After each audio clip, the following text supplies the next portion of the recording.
Hello and welcome to our Saturday special. I call this Political Saturday. A lot of things have been happening in our country, Liberia, political wise.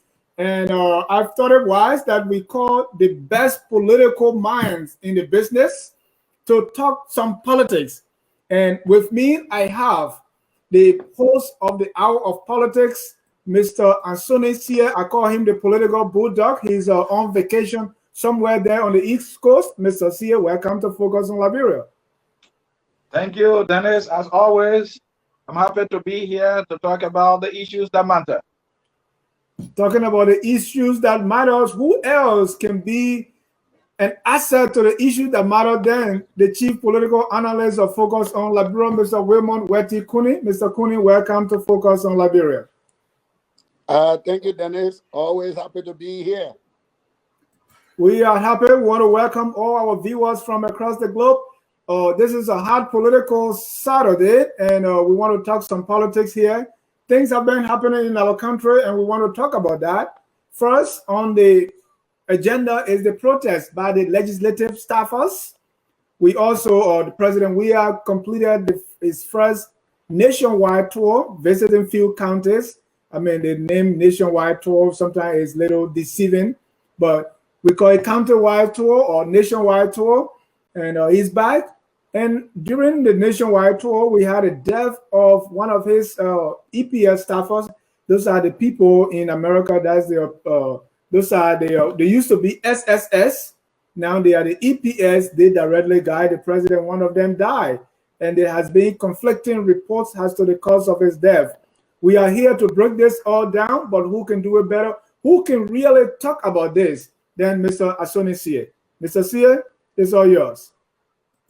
Dennis, thank you. And we want to say a very big thank you to those who have joined us in this special Political Saturday edition here at Focus on Liberia. You heard, Dennis, we are about to talk about the issues that matter, and we will start with the protest for salary arrears as claimed by legislative staffers.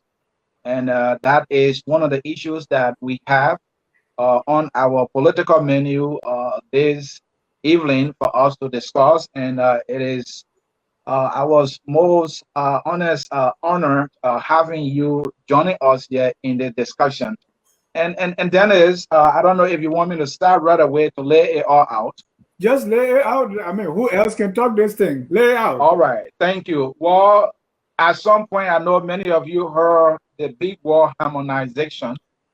Harmonization was a policy adopted by the Propo government, and the explanation that was provided by the government was that there were too many different pay for people doing the same job in the same government.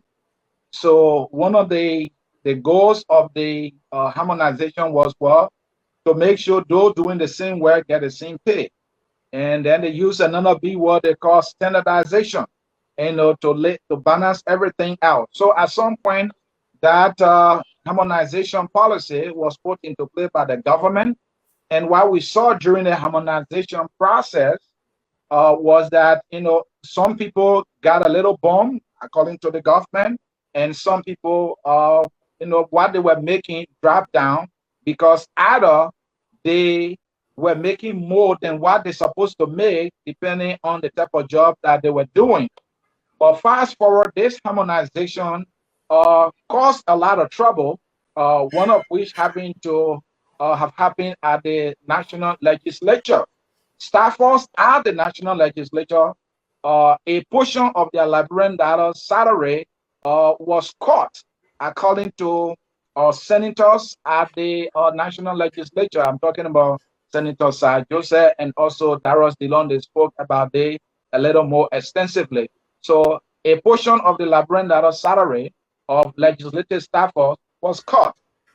But the legislative staffers, according to what we've been told, did not know that their salary was cut. So all along, they have been expecting that which they were making before.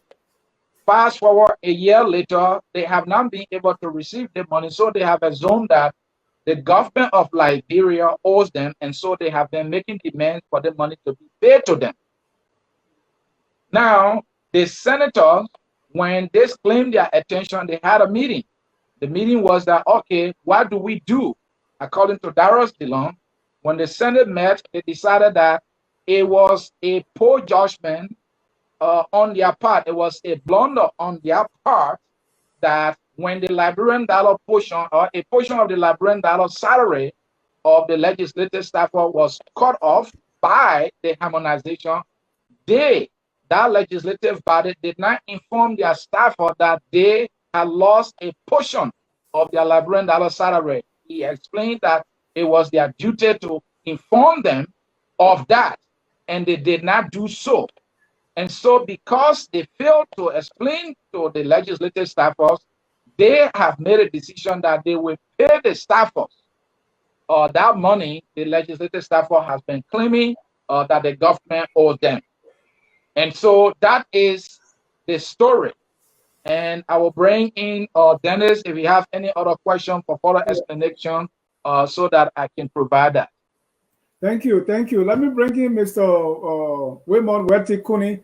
He is our senior political analyst. Mr. Kuni, before we even get to the latest protest for salaries, this whole salary thing, people protesting, it seems to be the order of the day. What's going on here? Well, Dennis, again, thank you for having me here.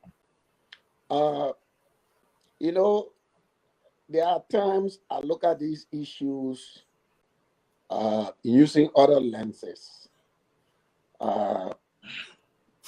The basic goal of politics is conflict and the resolution of conflicts. I mean, our politics is about. There are competing interests, there are competing issues, and the political arena should be used to resolve conflict and to resolve competing situations. In this, my initial response to this situation, Dennis, first of all, I just want to ask sometimes, where is our duty of care? You know, really, the duty of care that we owe to our fellow citizens, duty of care, duty of compassion that we owe to people who are at different levels of society. The reason why I ask this question, Dennis, is whenever the issues crop up, they seem to affect the people that are at the lower ladder of society. They seem to affect the people at the lower ladder of society. We're not talking about the elites. And when I use the word elites, you'll say I'm using coded languages.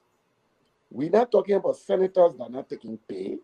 We're not talking about higher government officials that are not taking pay. We are talking about people who clean the bathroom, people who mop the floor, people who carry water to our honorables. These are the people that are not taking pay. And we're talking about 8 months. For us to be talking this issue, I presume this is not the first time the senators are hearing about it. This is not the first time. They are hearing about it. The question is, what is the duty of care do we owe to our fellow citizens? What is the duty of care do we owe even to the voters that gave us these responsibilities? And I think we need to seriously reflect on these questions. Until we do, we're going to be having these situations replay itself. We're seeing our fellow citizens going underneath vehicles to call attention to things that they feel entitled to. What kind of atmosphere actually are we building in our country? That the only time the little man is listened to is when that little man takes to the street. This is where really my initial reaction to this is. We'll go to all of the details of harmonization. Harmonization came and being gone a long time ago. Why are we talking about harmonization right now when it comes to staffer salary? Why did the harmonization done didn't affect the people at the top tier of the legislature? Why are we talking about it when it comes to the little man? It is the same position that I hold when we discuss some of these issues.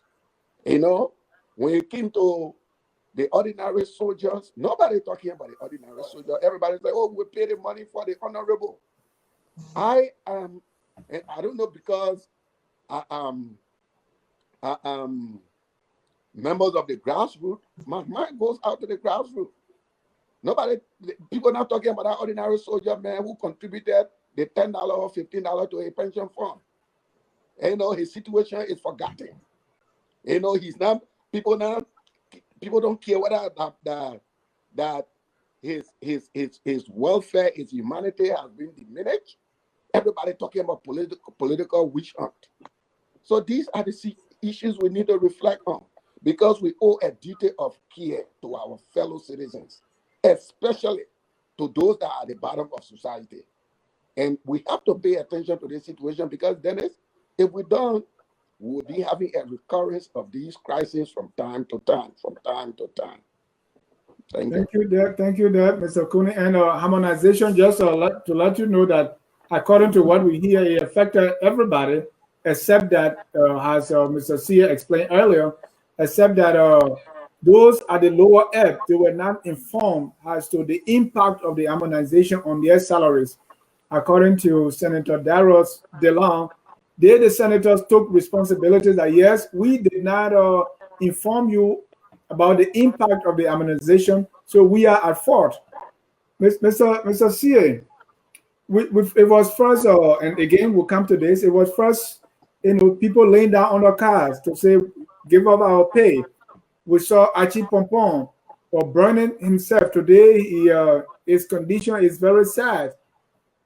Every time we see staffers taking extreme measures just to say, I can eat too.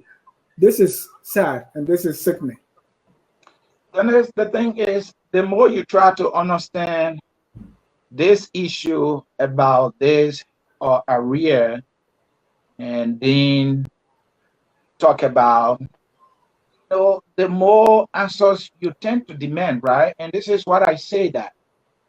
Because first of all, let's understand that this was a policy initiated by the government.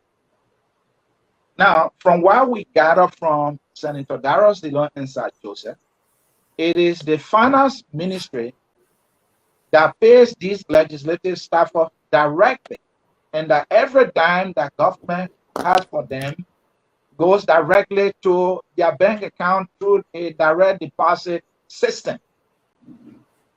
So, but then the question I'm asking is that if the finance ministry, as the chief architect, or let me use the word chief implementer of the harmonization policy, why couldn't the finance ministry go to the legislative body to explain it?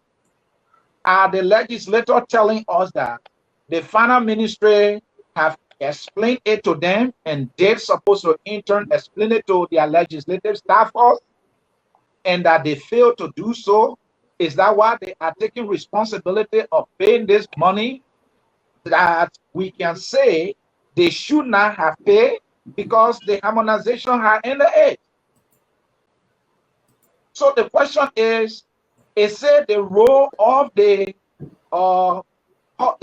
legislative leadership to inform or explain to their staffers the harmonization policy that was being implemented by the government? Is they part of their role? That is why they are trying to tell us here, from what we're hearing, that, hey, because we failed to explain to our staffers, we will pay this money. And then there's the next question I think we can try to find answer for. Where would the money come from to pay these staffers? Because the government has ended that money. And before we even come to that, where it will come from, what I think is a little murky here, and I'm not a member of the, or know more about what goes on there, but who is actually responsible to pay these staffers? And what role do the senators play in getting this money to the staffers? Okay, senators hire their own staffers. And according to what Senator DeLong said, their pay comes directly from the Ministry of Finance. But the way the senators have inserted themselves in this, taking full responsibility, it makes me to wonder that maybe they have some role to play in getting this money. do they have to sign up every week or every month that yes, pay this guy, pay this other person? Is the money directly given to them to be redistributed to the staffers? I don't think so. But what is really informing this decision for the senators to take full responsibility? If everyone is dealing with HR, and I believe even the staffers, I'm not trying to make it look like the American system here, they should have their own HR in the House or in the Senate. There should be some office responsible for all this. So why is it that individual senators are taking responsibility? Is their HR or their personnel or their payroll division in that Senate not going to be the one communicating this information? Why should it be Senator Darius Dillon or Sir Joseph? Mr. Cooney, you work in the government, even though things are different now, but what do you know about how these staffers are getting their pay? Dennis, I mean, to be perfectly honest with you, I think you on target there when you speak about the murkiness of the situation that we're in. There are a couple of things here that actually need critical assessment. First of all, my information is that when the harmonization was being undertaken by the government, the main focus of the harmonization was on the executive branch of government. The brunt of the harmonization targeted the executive. The understanding was that the legislature will have handled their own situation in-house. That's the information I have. And there was some negotiation by the legislature, between the legislature and the executive. Instead of doing the harmonization office by office, staff to staff, but rather there was a bulk reduction in the budgetary allocation of the legislature for salaries and staff. Before harmonization, it was about $29 million. And after harmonization, it came to about $25 million. The understanding was that the legislature was going to implement their own harmonization. So whether the discrepancy we are talking about here, whether it is the result of the legislature entirely taking up this responsibility, is something to ask. Now, the other thing is, we know Liberia. We know Liberia. We know the level that agitation takes. The protesters in Liberia, they are not shy of calling your name Dennis Jah if they feel that you are the one that is responsible for their problem. What is absent in this protest, this current protest, we're not hearing the names of people in the executive. We're not hearing the usual name. We're hearing Samuel Tuer, Nathaniel McGee.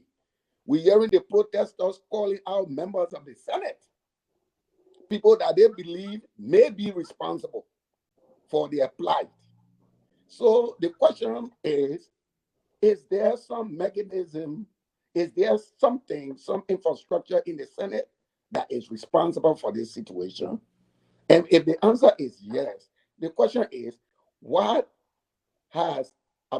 is it taking so long for that infrastructure to resolve this problem? That's one of the things that we need to consider. The third thing, Dennis, is this whole idea, the way we confuse a lot of things in our country. You know, we all work here. Your salary is your salary. Where we get this thing, allowance, benefit, everything that accrue to people on a monthly basis. The place where I work, about 90% of my benefit I will not access until I'm retired. Almost all of my benefit I may not access until I'm retired. So where do we get this concept from that benefit is a month-to-month thing that people should be entitled to? So we bring this confusion on ourselves. We, instead of streamlining everything and making it simple, somebody work, you pay the man salary. But we get special allowance. We got daily allowance. We got all of these crazy allowances that confuses a lot of people. I mean, we even take in our system, we even take gasoline. as a benefit to an employee who does not have a car. Who does that? Where is that done? You know? Right. So these are some of the problems that we create. And I mean, we become resistant to change these things. Benefit is not something that the employee gets every month. What you get every month from working is your salary. So now, I mean, I'm making this point now because you hear some people who know more about this thing. They're saying, "Oh no, the people they've been having their salary. What they're talking about is benefit." But what kind of company pay benefit every month? You know. So these are the issues we need to examine.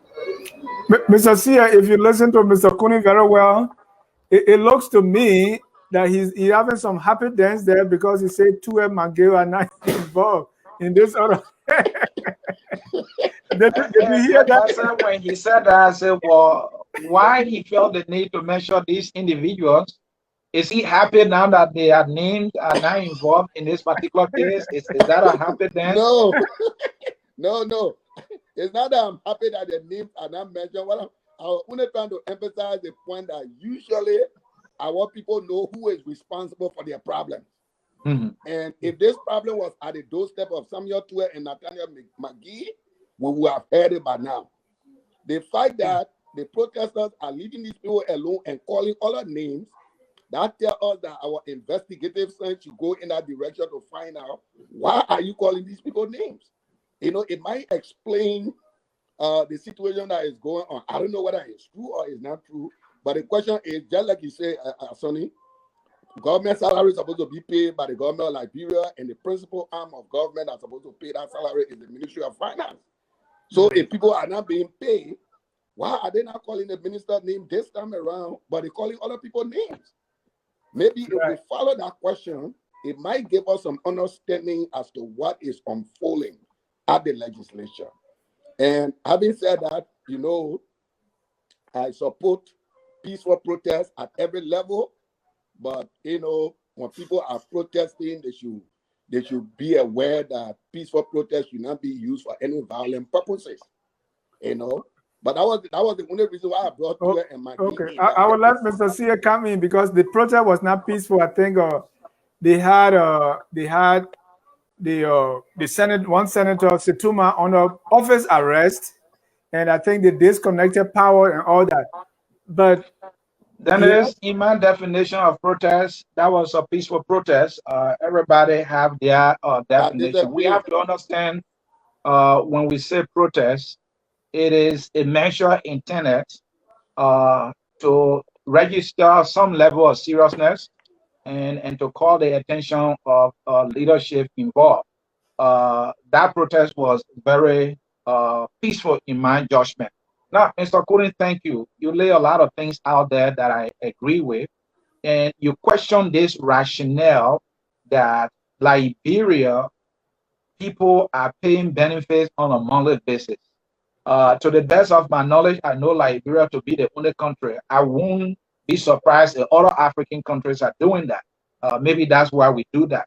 But I mean, how can we sustain this that every month employees of government are getting their benefits? And Mr. Cooney, I think it was good that you mentioned that, because if we're talking about reforms, we already have a system problem. Our system is not effective. And then we ourselves are just piloting us to complicate the already difficult system or ineffective system that we have. So I think the policy makers need to look at that. But then let me come back to this reason why the lawmakers decided to take responsibility. Let us contrast that with the House of Representatives, because the two houses have two separate or different approach to this particular issue. Now, unlike the House of Senate, the House of Representatives is saying that harmonization ended that pay that you are asking for. So there is no money. Nowhere can we get that money to pay you. So we are not going to give anybody any dime. That is the decision of the House of Representatives. Now we can question, is the House of Representatives right? I agree with the House of Representatives. The government adopted this harmonization policy, the harmonization policy and some portion of the Liberian dollar salary of the legislative staffers, that is the pin that comes to the harmonization. So where are you getting money from? Now, something Kuni said that is also true is that the government of Liberia or the executive have reached some form of arrangement with the national legislature that we will not effect a harmonization at your level, that you will help us to carry on the harmonization. And I think this is where the senators are coming in to say, you know what, we are at 4 years, so we will pay, but they are not coming clean, Dennis. Because here's the thing. A staffer from the finance ministry explained that because they are a separate branch of government, they didn't want to be seen as trying to implement the policy at that different branch of government.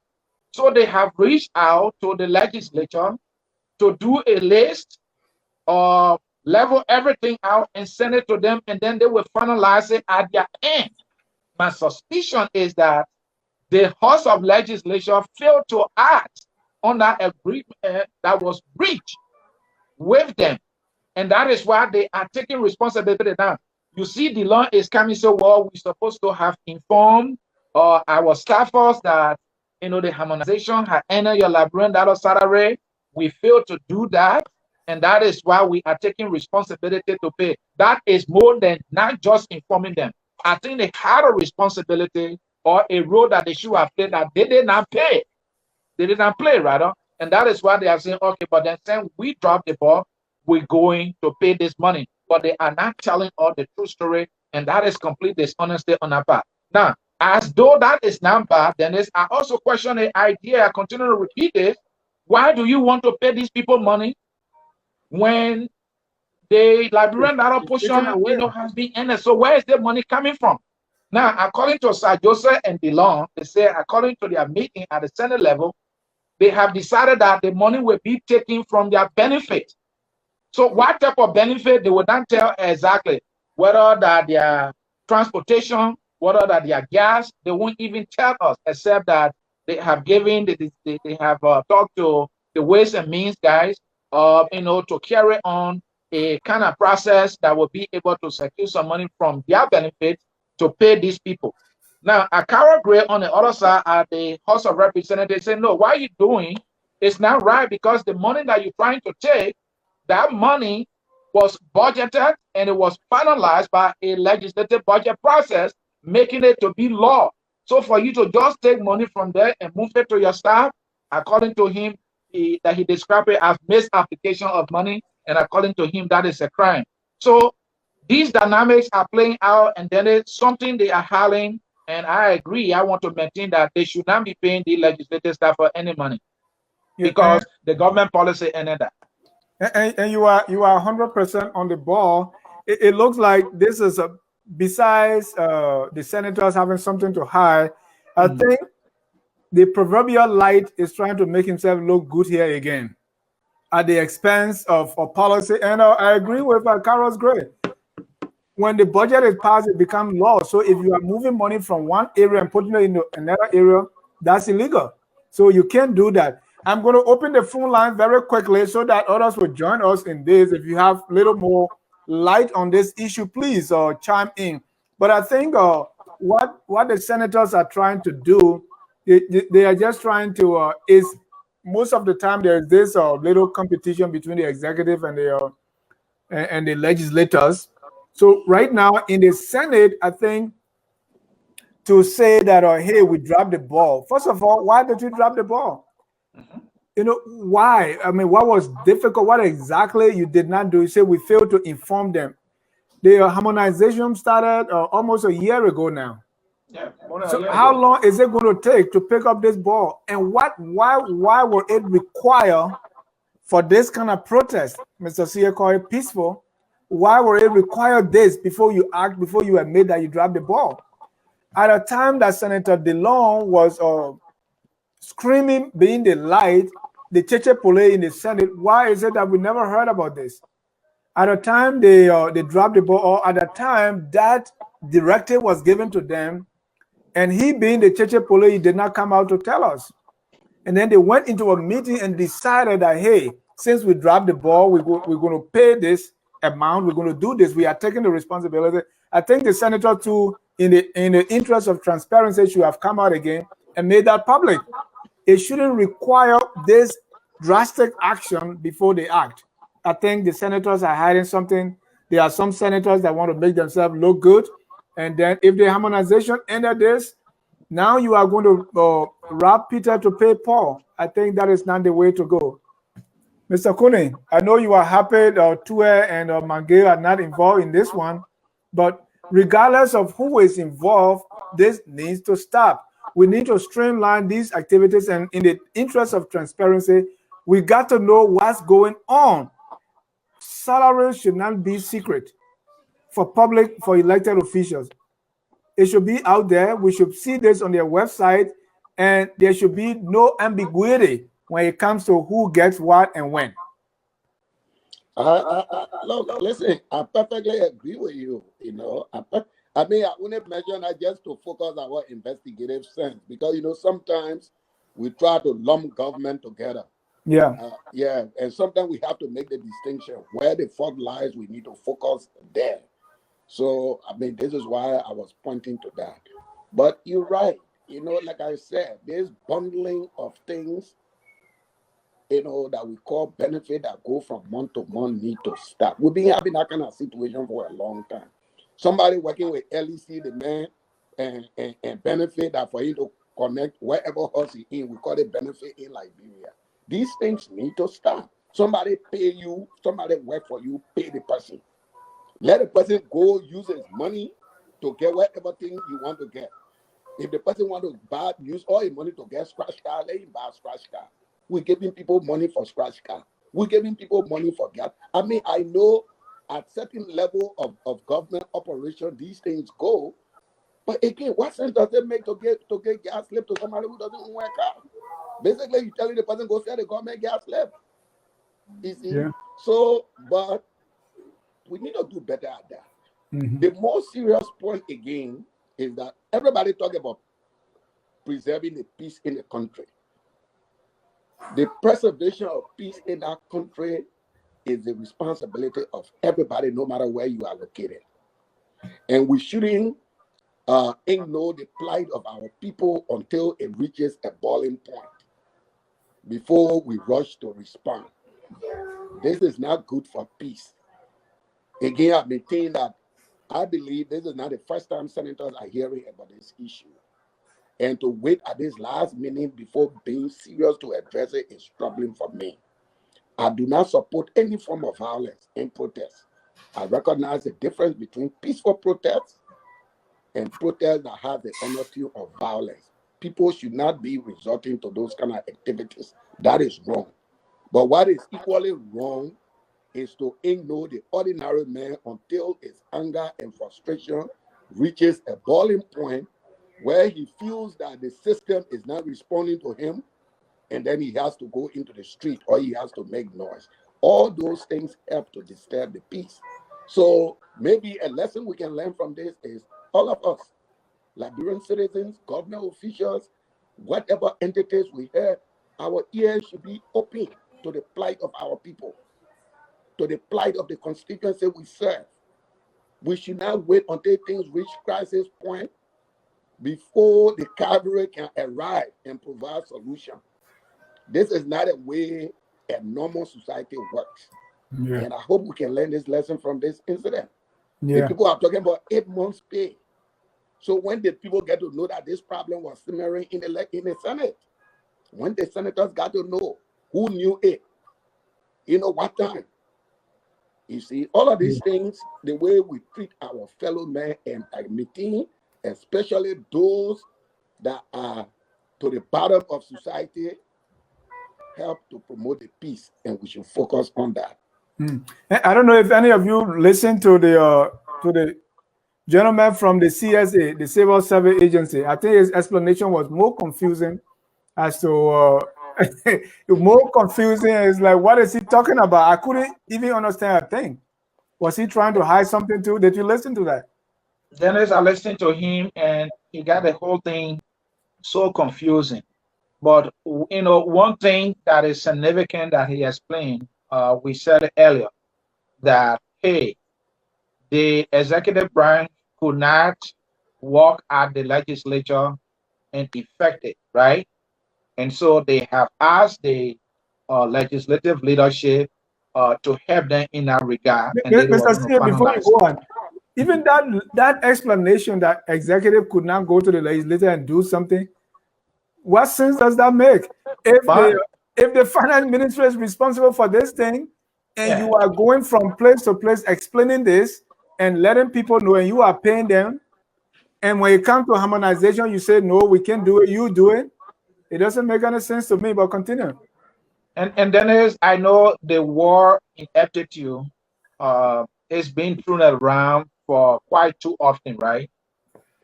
But I will say, for the record, that which the Senate did is a textbook exhibition of gross ineptitude.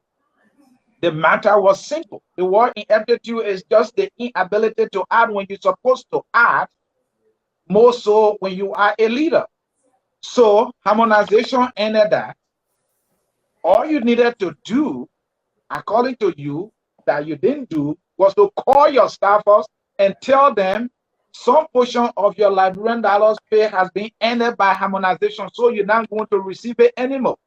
There could be a staff meeting in your office.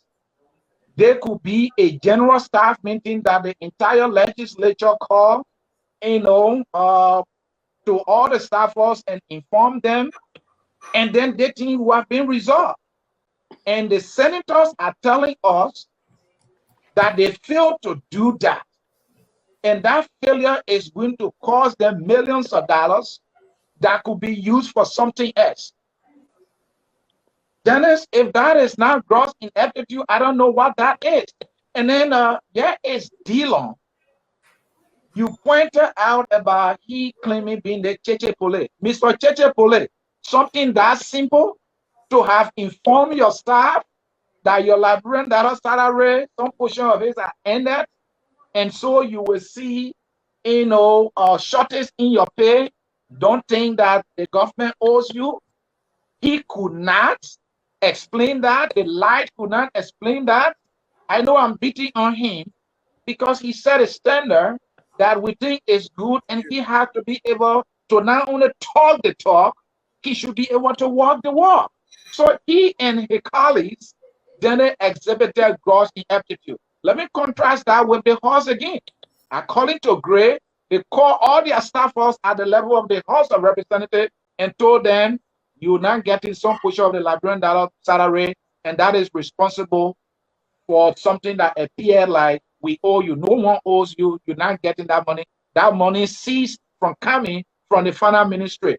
And that ended it. I don't remember the staffers at the House of Representatives protesting for the arrears. Right. So if you look at that contrast, then you will agree with me that the Senate actually exhibited gross ineptitude. And again, let me remind us that they are hiding something. Yeah. They needed to do something that they did not doing. Is more than just not informing the people. I think they have some administrative role to play that the GSA staff said that they did not play, and that's why they are claiming responsibility. And now they have to find the money from somewhere else. That is sad. And I watched the Hour of Politics, Mr. Sia, where you thought that instead of people question Dillon being the light, some say is Janko Lantern, some say Chinese light, but I like what you said, that he's a flashlight, right? Yeah. So the flashlight does not see around itself, the flashlight sees ahead. So Dillon is able to flash the light on somebody and see it, but there is some darkness around this legislative staffer's money, and he did not do us a favor by shining the light on that, because that light was around him. It can only shine ahead. Another thing that I see here is this continual clash with the executive, because harmonization was not popular. So it seems to me that Mr. Dillon and other senators did not embrace it, or maybe wanted the executive to look bad. Quite recently, dual citizenship proposal failed, and I do not believe Dillon was in favor of it. After the dual citizenship proposal failed miserably to pass, Here is Senator DeLong with others who are championing a form of this dual citizenship proposal, asking to end or to repeal the naturalization law. This, I believe, is as long as it comes from the executive is bad, and so we will not cooperate. We will do our own thing. That's something that I'm saying. I could be wrong, but let me bring in some comments here concerning this before we move on to the next issue. And our phone lines are open. The number is posted there: 605-313-6004. The code is 791-403. And let's discuss this. Legislative staffers, people are protesting every day for their money. Sons DC be informed that people under 500 were not to be harmonized, but to the contrary. Augustine Tamba, good evening, focus on Liberia. I'm following you religiously from Monrovia. Thank you, Mr. Tamba, for following.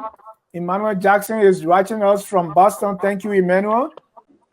Steve Walson, the harmonization said that those that make below 500 should not be harmonized. And we're not sure, the staffers, whether they are part of that 500 or more, we're not sure. But I will assume that the staffers make below 500. And so why is it that the harmonization is affecting them? If what Emmanuel and Steve are saying is true, then we have more questions on that. Emmanuel again said the harmonization of civil servant salary was implemented when the Liberian economy hadn't experienced any growth. That cost of living would have been stable. They inherited a poor economy and should have salaries intact until the economic policy takes effect. Patrick Bodie Kennedy, Honorable Grace said on Spoon Talk show tonight that it was the lawmakers' responsibility to explain the harmonization to their staffers. Yes, Mr. DeLong admitted that, which he said they did not do. The Minister of Finance said that those making more will be affected, but those making lower salaries should not be. That's from Steve Wilson. And we are saying to join the conversation on the phone, please call the number that is on your screen. Patrick Kennedy have some tough words here. Those spineless, uncouth, reckless, greedy, wicked, and evil senators ate the staffers' money, and they need to pay back. Mr. Kennedy, if you have any information that we don't have, please share it. But sometimes it's not okay to make accusation if we cannot prove it. Janet Johnson, I don't even understand how it is possible for the senators and representatives to get paid and the folks in their offices don't get paid. Mr. Kuhn, that's to your point. Only the people at the lower end of the ladder always suffer. We are not seeing no more protests at the Justice Ministry. Mr. Pompon burned himself and the government settled their salaries for good. I don't know why it should always cause these extreme measures before we do something. The lower house told their staffers they don't owe them any money, period. Why the upper house cannot come out to explain to their staffers? Something is not adding up, man. Musu Wanglo Stewart said she watched the video and it's sad indeed. But why have the staffers not been paid? What is the problem? Musu is very eager to know. She said there is a budget interpretation going on. The office budget should send out notices about the changes in the budget. And we have Gameson. I'm watching you from Canada. Thank you, Mount Gameson. So this is where we are. These are some comments from our viewers and feedback. Mr. Kuhn. Yeah, let me come in. And, I want to thank our viewers for sharing their point of view with us. Always make us better in these analysis. But one point, maybe my final point I want to make on this issue then is that in addition to other lessons that we may have learned from this incident, I think this require a greater need for transparency in our system. I mean, it is long past time where information about government officials, government employees, and anybody working with government, their salary is so classified in our system. Yeah. Because it make these kind of discussion difficult. Like I said earlier, there are some people who are saying that, look, what we're talking about is not a salary, it's benefit. It's benefit, is salary. It is about time that these information like this become very public, so that people know what we're talking about. I was hearing another situation where they say, oh, in fact, it is a tax bracket that ate the people money. They say they went some kind of tax bracket. I mean, all these explanations, to be honest with you, if they were not serious, they would be funny. Because everybody that works with the government should know the tax structure. You're supposed to have an idea of the tax rate.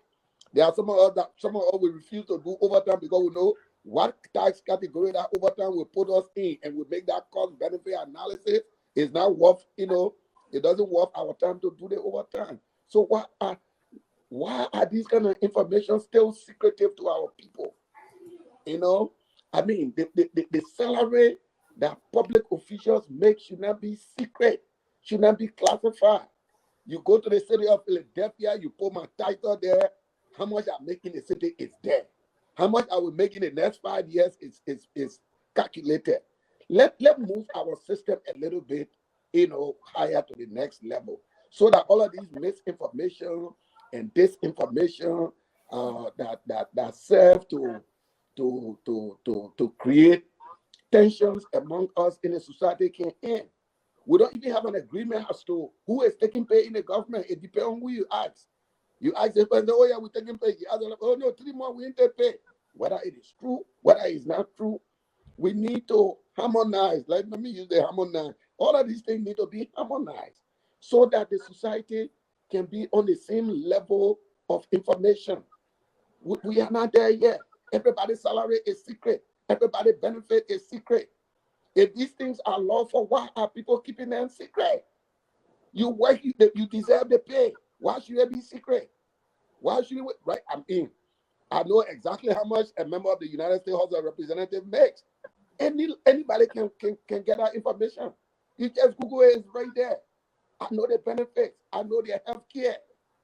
It's about time that we improve transparency in our country, for God's sake.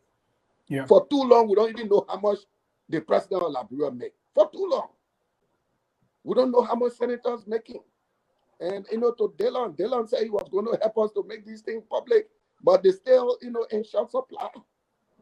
You see? So I think one lesson we need to learn from here is the need for more transparency. Information can be used to preserve peace.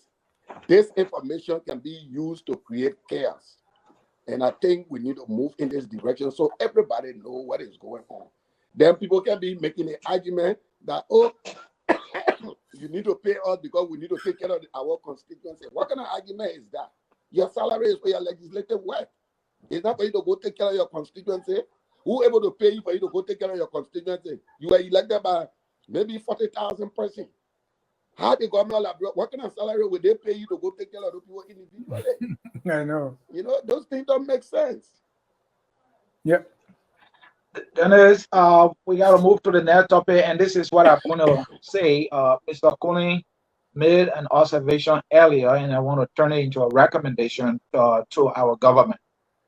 The idea that you pay your employees 20% in Liberian dollars, and then the 80% in US dollar, or vice versa, it makes no sense and it needs to stop. All it does is create further confusion. In America, where I work, because I'm in America, I'm paid American dollar. They don't give me a portion of my pay in Liberian dollar because they know that I come from Liberia. So what I'm saying is that this thing needs to stop. It must stop now because it will avoid this kind of confusion that we're seeing today.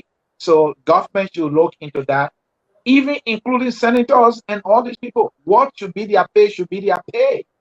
This one for gas slave, and this amount for this, and they getting Liberian dollar pay, you getting US dollar pay. They need to stop that. They need to stop that, and we will be able to get behind this thing. And where I wanted to end it, end on that note. Now, on the same issue, the lawmakers, they are in complete error. They have demonstrated share ineptitude are talking about the Senate. They need to stop this kind of foolishness. Yeah, that's very true. I think when people want to be corrupt, when people want to steal, they make things very complicated, so that you can't catch it. I think that's what is happening here, where you have a special money in US, another one in Liberian dollar, this one for scratch card, this one for your generator, this one, and these are all separate pay. According to Mr. Cooney, give me the pay. If I decide to buy all scratch card, let me buy a scratch card. Put all that in one pay and let it be done. But in order for people to have a room to steal, to be corrupt, they create all these little pockets. And now it's causing confusion, and we have to clean up this mess. That brings us to our next issue. But before we go into that next issue, we're going to take a short break and be right back.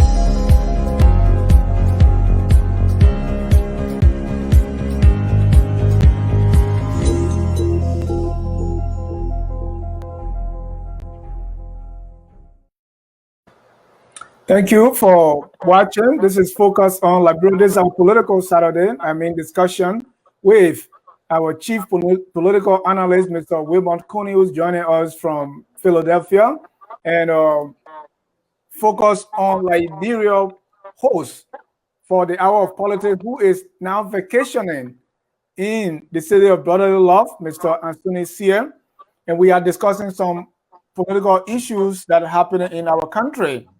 And I'm going to bring in one caller quickly, but the next issue that we're going to talk about is the president's nationwide tour just ended. Okay, as a young man in Liberia, I watched this, and right now it's not making sense to me. But let me bring on. Oh my God, it got disconnected. Okay, so we'll connect the line later on and bring on our caller. But President Weah just ended the first nationwide tour after 3 years in office, toured the country, and don't ask me for what, because I still don't understand what he was doing there. He went through a few counties. He skipped my county, that Sino County. I don't know why. And he went through a few counties. We call it nationwide tour or county tour. But gentlemen, it ended. I don't know what was the purpose of it and what has been realized. What is it that has been accomplished? Most of the time, or maybe we do things because President Tedman did it or President Doe did it. But really, what's the purpose of the countrywide tour? Is it for them to see you? Was it intended to explain the pro-poor agenda and bring people on board? Was it to touch base and see what the people are doing, or to hear from them directly as to what their issues are and how they can be solved? What really was the purpose? What has been realized for it? How much was spent? Are we able to send money? Definitely, you can get back all the money you spent. But really, what it was all about, what has been accomplished so far as a result of this nationwide tour, did it do us more harm than good, or vice versa? Mr. Cooney, you have seen a couple of nationwide tours. This one, was it anything out of the ordinary? What's your take? Well, look, Dennis, I don't believe you asking those kind of questions in the first place. The president nationwide tour was very, very much magnificent. It was a good tour. It accomplished what it was set out to do, and the president had the opportunity to meet with his people. The people had the opportunity to meet with their president. There were exchange of ideas at every level. For the very first time, there was no in-between person to convey the wishes and aspirations of the people. The president was hearing from the people directly. I think that I mean, you cannot put a price. You cannot put a price tag to that activity. But more so, the president, by making that trip, got to understand what the people in those regions of the country are going through. He had to personally experience their daily life challenges. And the information that tool will bring to the president, especially as it relates to government policy, especially as it relates to advancing the pro agenda, you can measure it in dollars terms. So thank you, Mr. Kuni. Let me bring in our first caller, and then we can continue. Okay. Caller, you are live. Your name and where you calling from? This is Leo Swart calling from Minneapolis. Again, call your name again, please. Leo Swart. Leo Swart. Guys, can you hear him? A little bit.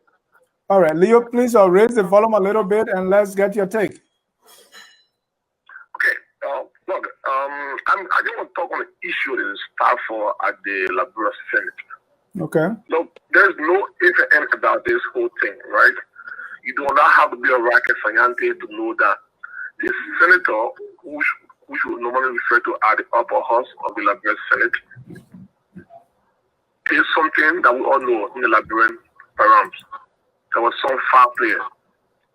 Because if there was no foul play, under no circumstances, Stafford of the lower house, which is the House of Representatives, would not be in this fight of protesting for some remnants of their Liberian salary. And again, guys, you got making some reference to Liberia and America in terms of the currency in which it should be paid into. You must understand that Liberia will use two currency. Okay, so making a comparison about Liberia and America will not pay into different currencies. That shouldn't be a topic.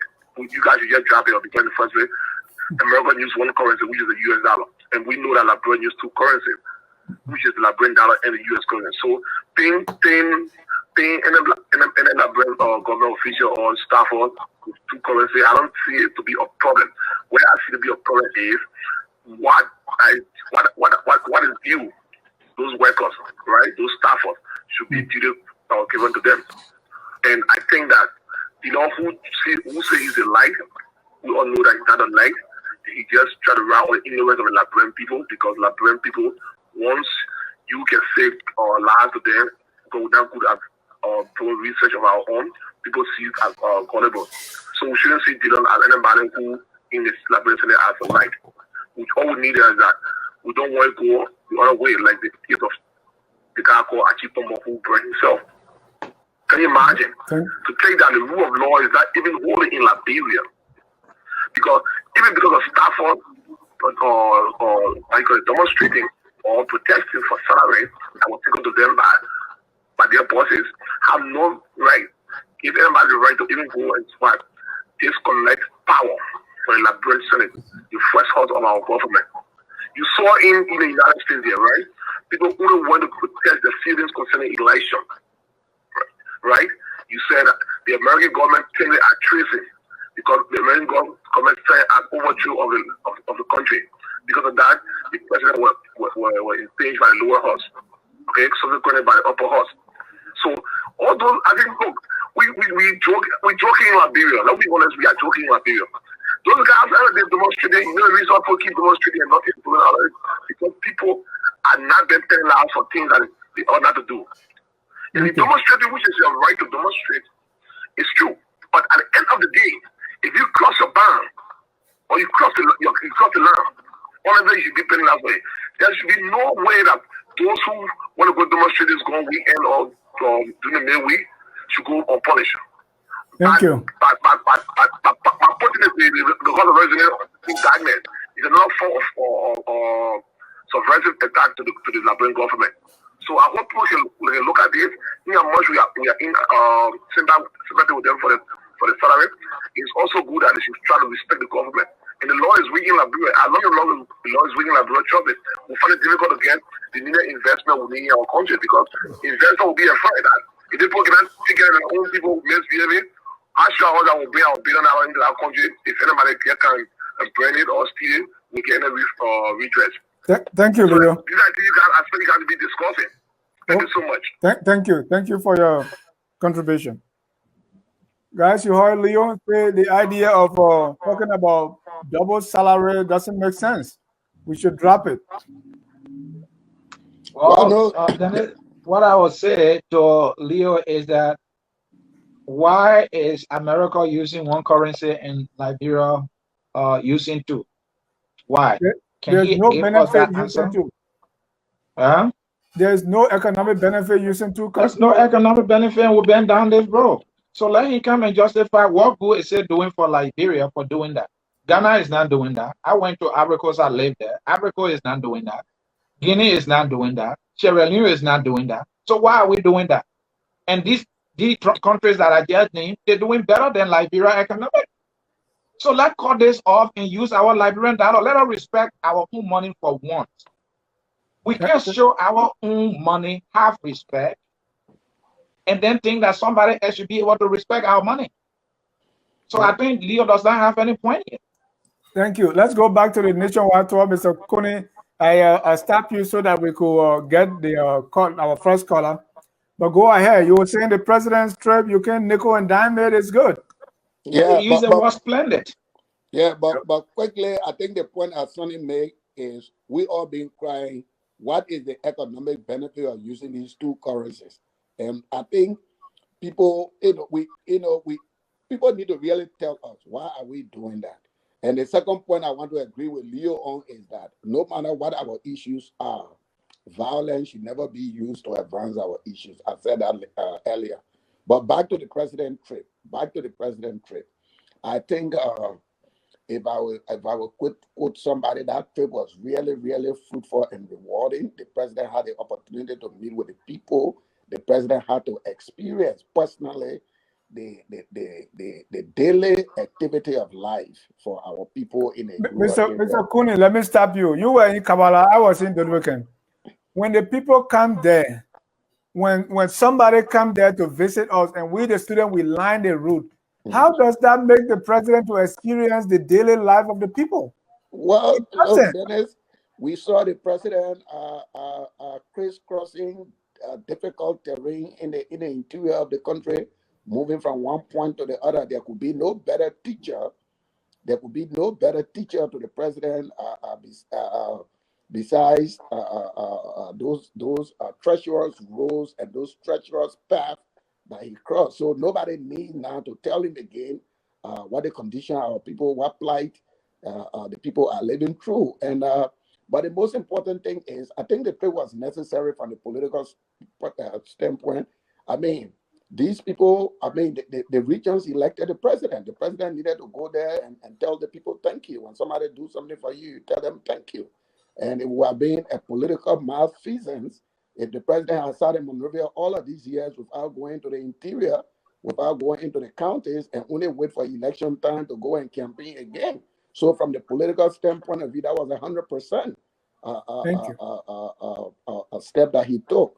But from the developmental point of view, he was, like I said earlier, he was able to see the condition of the country.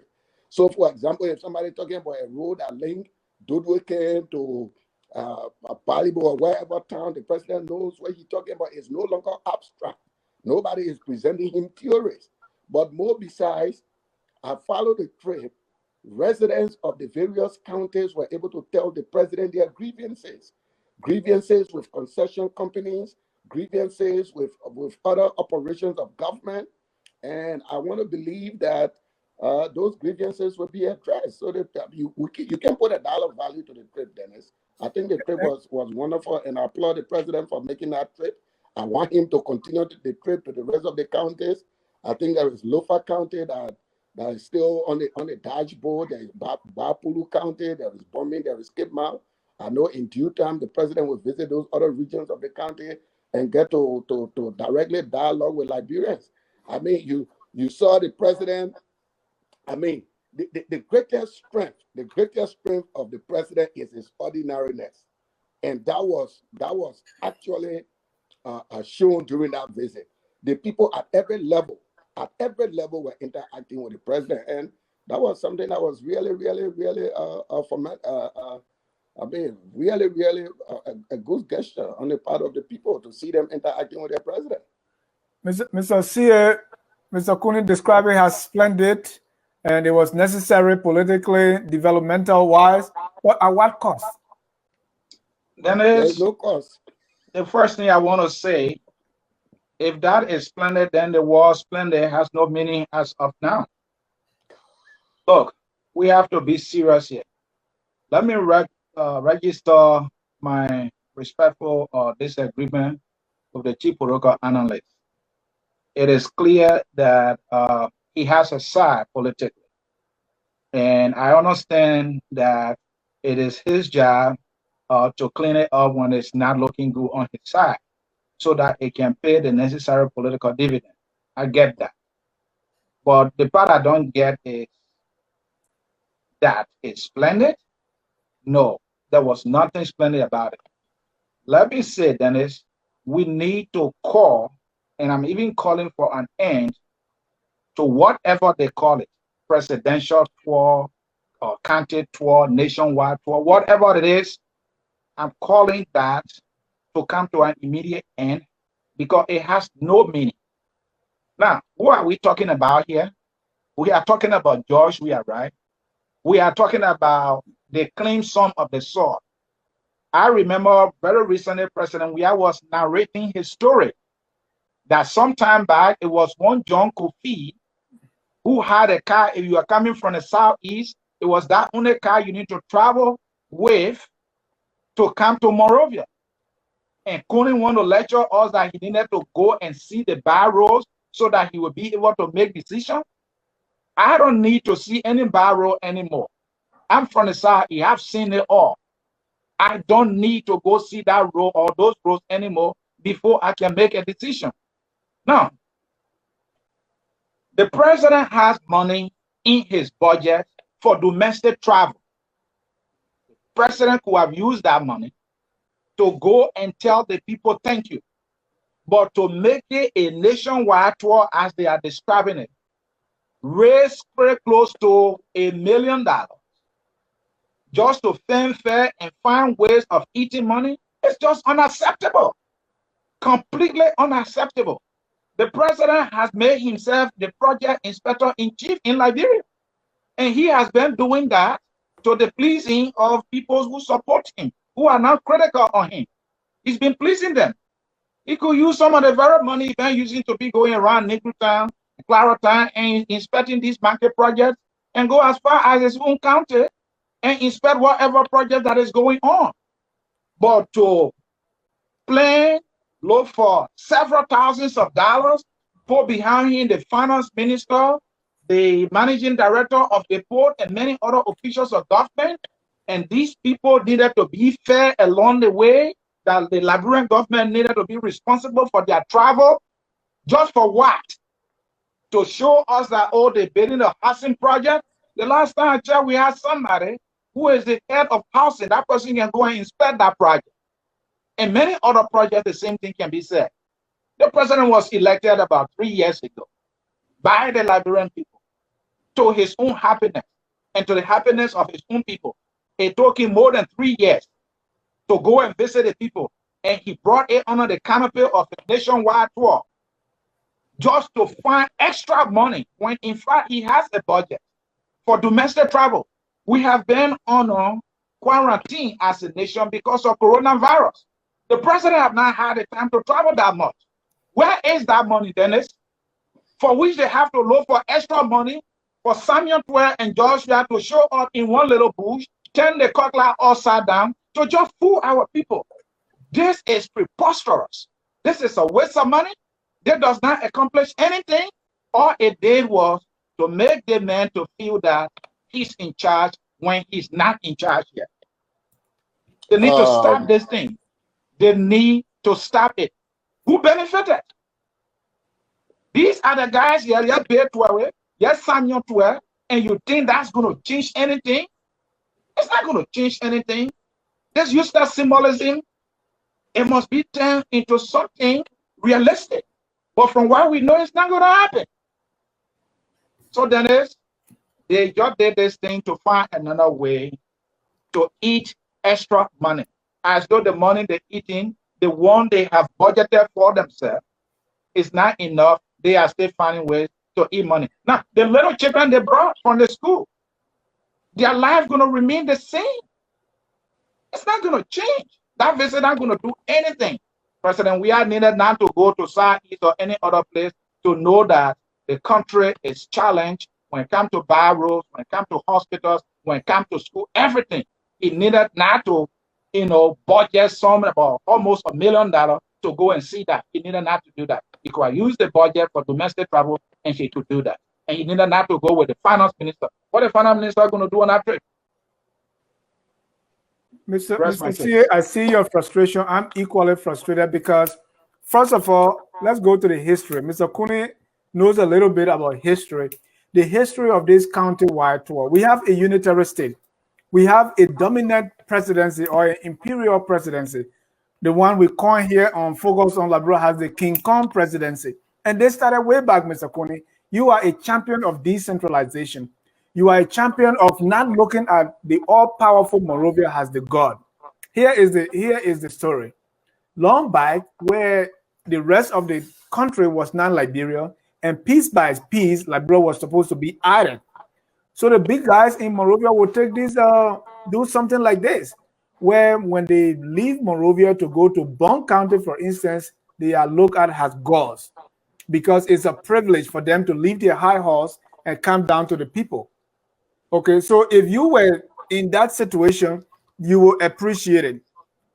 Fast forward, we have a government where the president appoints the city mayor of Dodowika, and you cannot call Dodowika a city. Even if you call Dodowika a city, the one we call Weah behind it is even a city. He's in Monrovia appointing these things.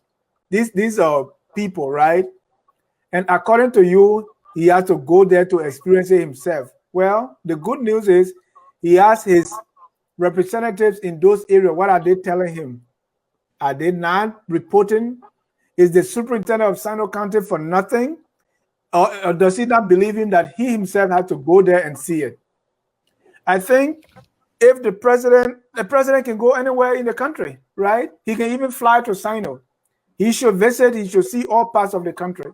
But under the guise of a so-called nationwide tour, where he takes all his ministers, even legislators, the whole central government is paralyzed because the president is going somewhere. I agree with Mr. Sia, we need to cut this off. He can go to those places. Something happened in Sino, he just want to see what's going on. Yes, you can go there. Maybe you and your SS and few people. Just maybe 10, 20 people. That should be it. This whole thing of paralyzing the whole country because the president is going somewhere. I remember when I was going to school in Little Dodowika and they promised that the superintendent is coming. For the whole week, we didn't go to school. Every morning we go, because those people, you almost never know exactly when they're coming. So every day we went and lined up the street. In the evening, we go back home. And we did that for a week or two. And who came there? Some lower level persons came. And when I see the kids in the street lined up because the president is coming and is going to put up this fanfare and he's not even going to get a clear picture of what's going on, it's very, very sad. If the president, for instance, were promoting the pro-poor agenda, go and present it and see what the feedback is. Go and explain your policies to the people. I see there are some people reporting to him, oh, we don't have cutlass. Oh, the concession areas here, things that are supposed to go through the people that he has appointed. But we have this imperial presidency where even if your girlfriend left you, you have to go and tell it to the president. And Mr. President sat there listening to all kinds of things. And he went to River G and he was complaining about a guest house as if guest house mean anything to the people that live there. I'm disgusted by the trip. The whole thing should be canceled. Yes, the president should visit, but this whole fanfare, this whole pomp and pageantry using all depleting resources just to make themselves feel good. I agree with you, Mr. Esoni. We should cut that off. Mr. Kuni, do you agree? No, I don't agree, and I don't agree. I respectfully disagree with your take on the visit. And I mean, I listened to the both of you. You're struggling in very contradictory tune on the visit. The president you visit, I don't know whether it is the size of the delegation that offends you, or I don't know whether it is the activities that offends you, but you are still saying, oh no, the president should visit. So hearing from both you and say, no matter how the president visits, it will be a waste of resources, it will be a waste of this. Yes, I do believe in decentralization, but at the same time, I believe that the ultimate responsibility for the Republic of Liberia rests in the hands of the president. And I think the president has that duty to go to his people, to assess for himself, even if we assume that there are reports that are going to him. I don't see anything wrong with that. So I find this big contradiction. Oh, you can go. Maybe you can just go, but you might not call it country tour. So maybe it is the name. I don't know what you're trying to say here. But the president visit, I mean, the people that were on the delegation for the presidential visit, they were there for specific purpose. I understand the NPA managing director was there to show to showcase some of the development within the port industry, the port of Greenville, the port of Upper. These are things that were showcased. Mr. Kuni, what do you need to show? The president, the NPA person, you have NPA in maybe the president needed Dennis. Even the vaccine, the mayor, Donald Trump went to the industry to see the vaccine himself. There is nothing wrong with it. The argument you're making, which is precisely my point, I mean, as much as we agree of the imperial presidency, you want this man to be very imperial in Monrovia and don't see his people. I disagree.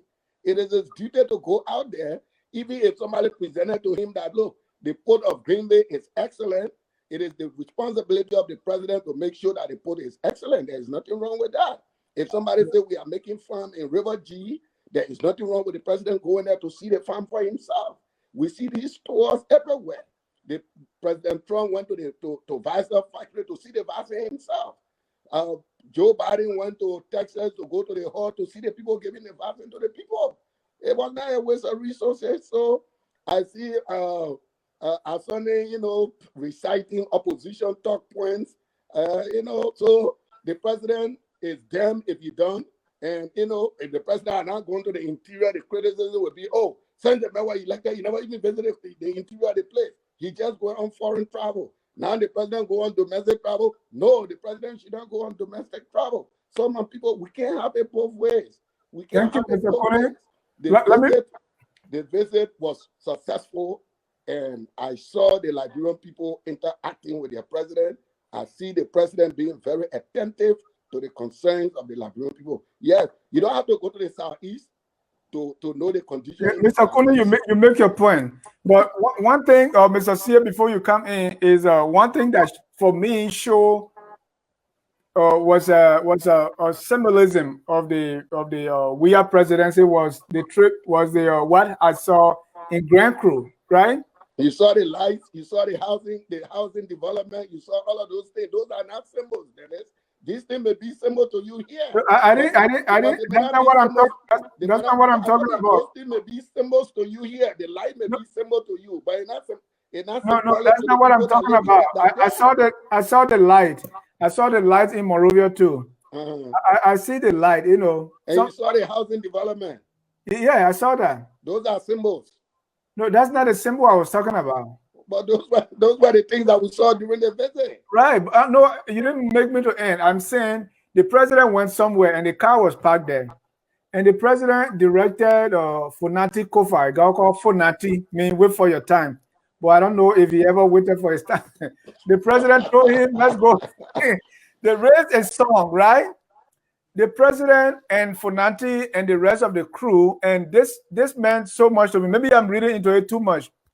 But when they got to this point, it was not planned that when we get to this place, we're going to sing a song and we're going to walk somewhere. So they got there just on the spur of the movement. The president, the race or so, and the president directed that Funanti Kufa, they should start going. So they walked. After some time, they had nowhere else to go. They stopped and they turned around.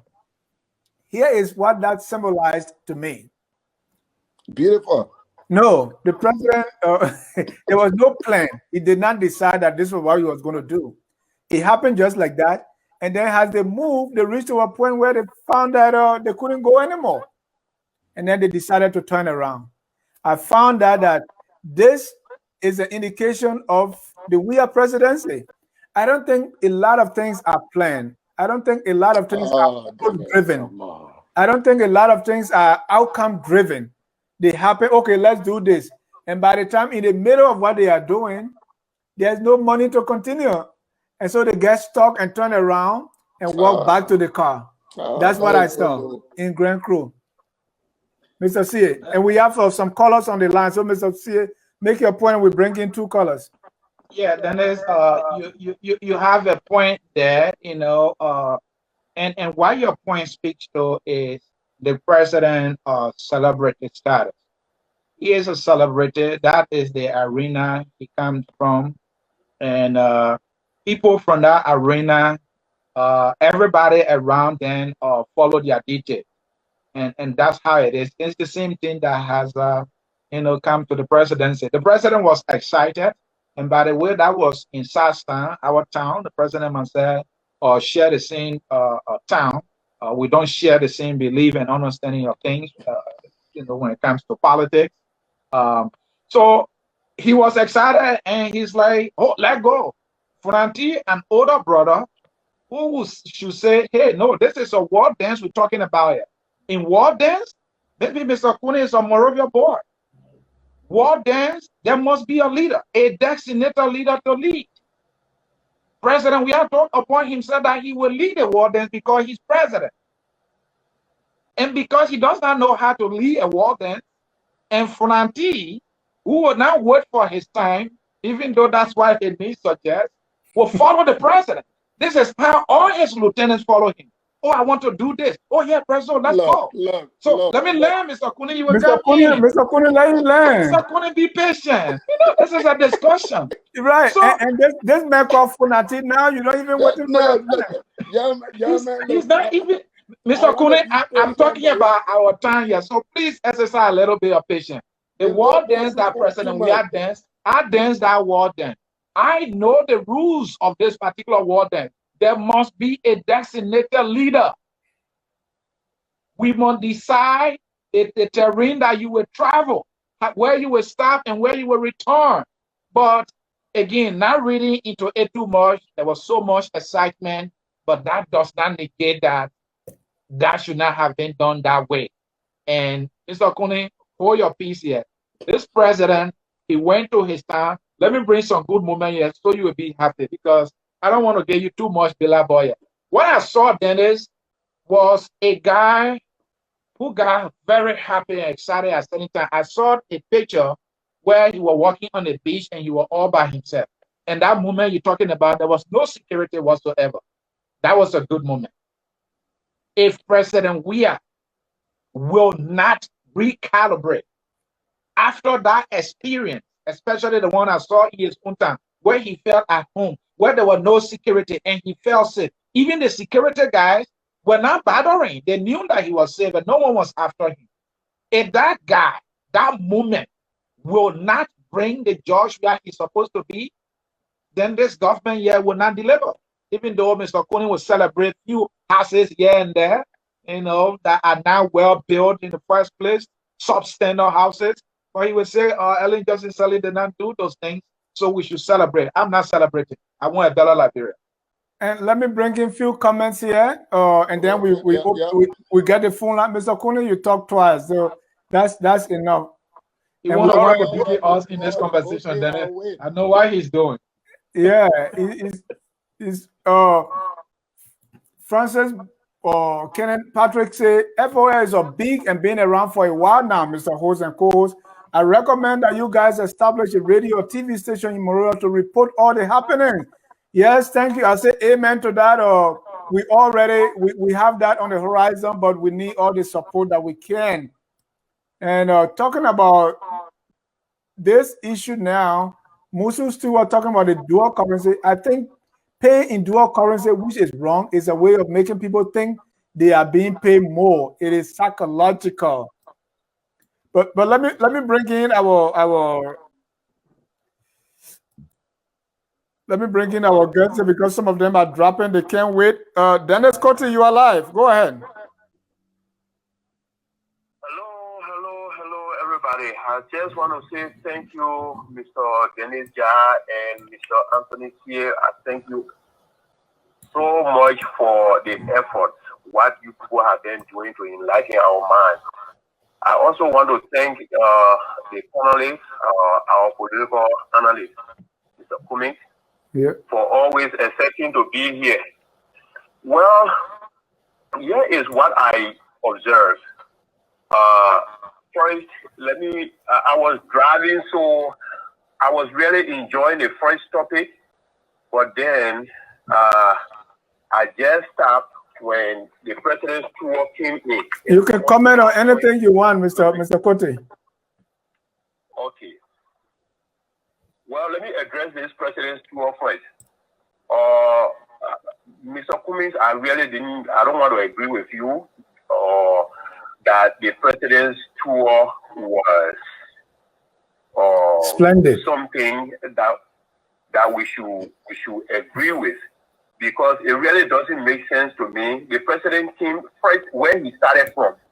When he came to Bon County, he didn't go to Banga, like the hospital, TB hospital that have been helping the country through our referral hospital that have been helping the country throughout. He didn't go there to go inspect what people have been reporting all of the time, that this hospital is not doing good anymore. We don't have supply, we don't have this and that. He didn't go there. But where did he go? He went all the way in the interior where they didn't go. For him to go more about the war that is being done in Weah district. Anyway, you also say it right. He went for political reasons, so maybe to enrich his political activities. So he went there to go and get what is actually unfolding down there. When they talk about it, because they have started doing underground underground mining over there. So there have been a lot of information. So he wanted to go see for himself, so that they can now plan what else they will get from there. I think that what he went there for. Okay. But there was nothing. He went in Bon County over there to really see some of those reports or some of those things that people have been reporting that is affecting people's health care, that is affecting it of people. He didn't go there to go inspect or how they call it. There are new college that they have there, Bon County Technical College. All the this and that have been, he didn't go there, but instead he went in interior first. When he came from there now, before he came to Banga for people to present all his partisans, to tell much about the superintendent, what the superintendent's behavior was. And anyway, we still had to ask so we can see what actually he brought from the country tour. Thank you. Having said that, coming back, what was the first topic say? I have forgotten it. Is the legislative startup. The senators, the senators or the staffers. Those senators, I think the staffers need to be paid, but they should be paid from the senators' party, not from benefits. I mean, it's against, they cannot break the law and continue to break it. So if they have accepted responsibility for that money, let it come directly from their salary. Let them pay the people. Let them be punished too. They cannot continue to have it all. Let it come directly from their salary, not from any other benefit. Thank you. At least they can, people can say that what they are trying, but they can't continue to do it like that. What they have done to the people in the country is not right. I stopped that far. Thank you, Mr. Cote. Thank you. We have more callers here. Let's get more comments and we'll go back to our next caller. Amadou Blend say President Weah is the best president of our time, period. Francis Manning said confused show. He was not confused when we're talking about DeLong. Soon when we talk about Weah, you say confused show. All right. And then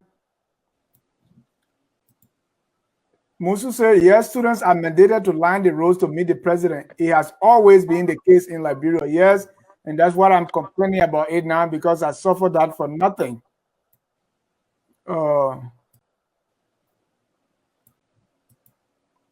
President Weah visits the people opposition vex.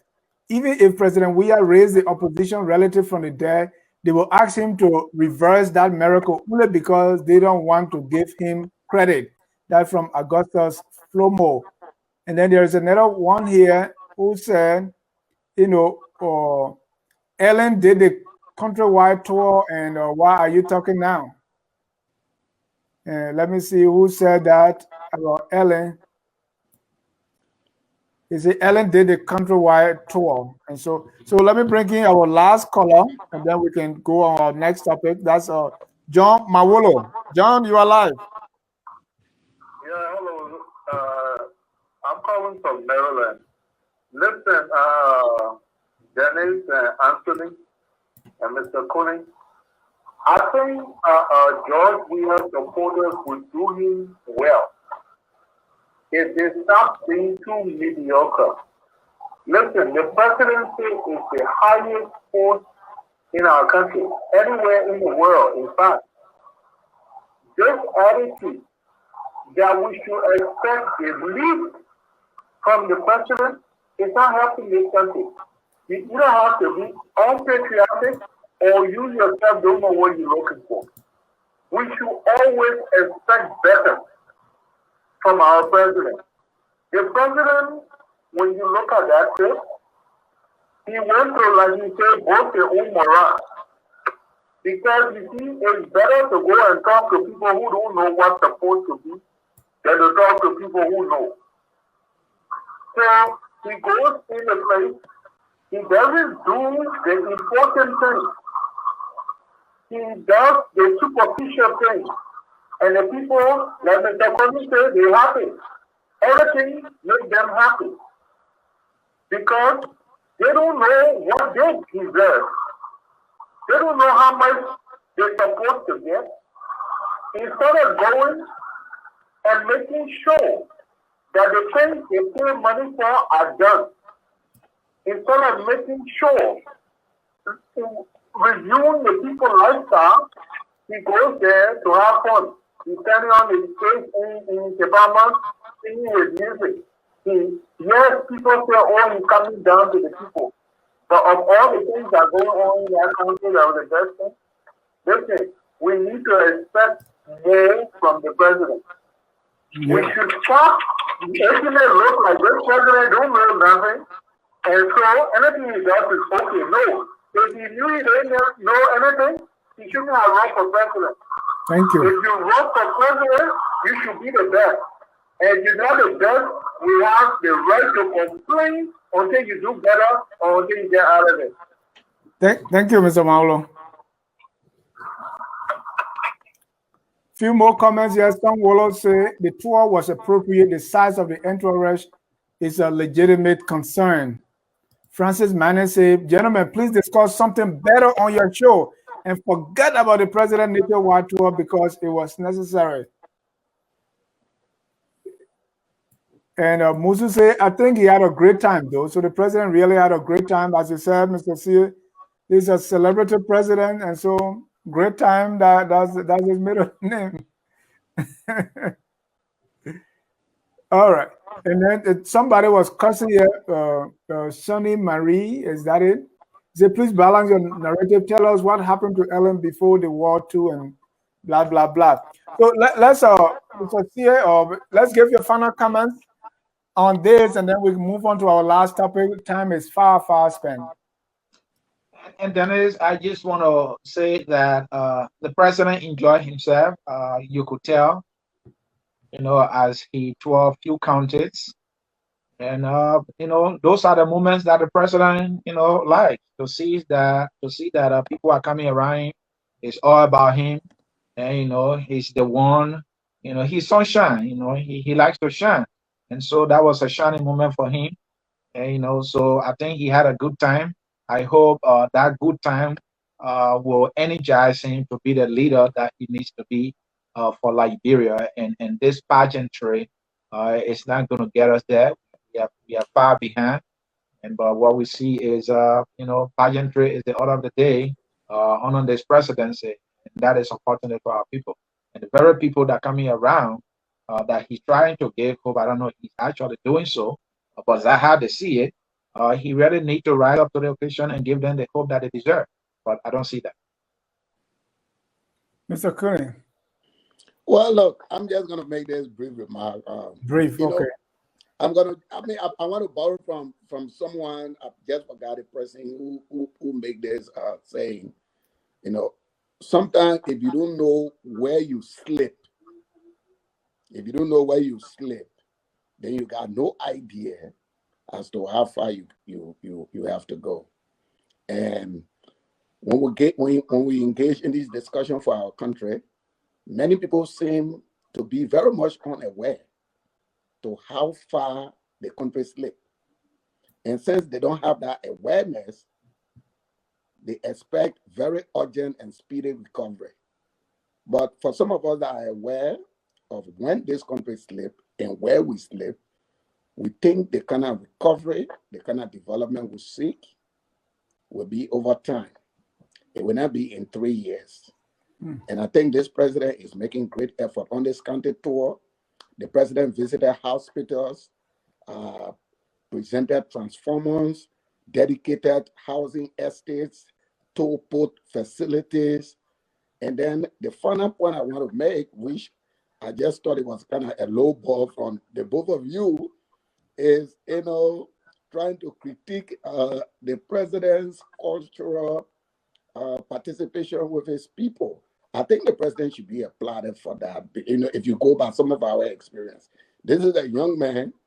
This is someone who was born in that region. He left from there at a very early age and traveled around the world and had the opportunity to go back.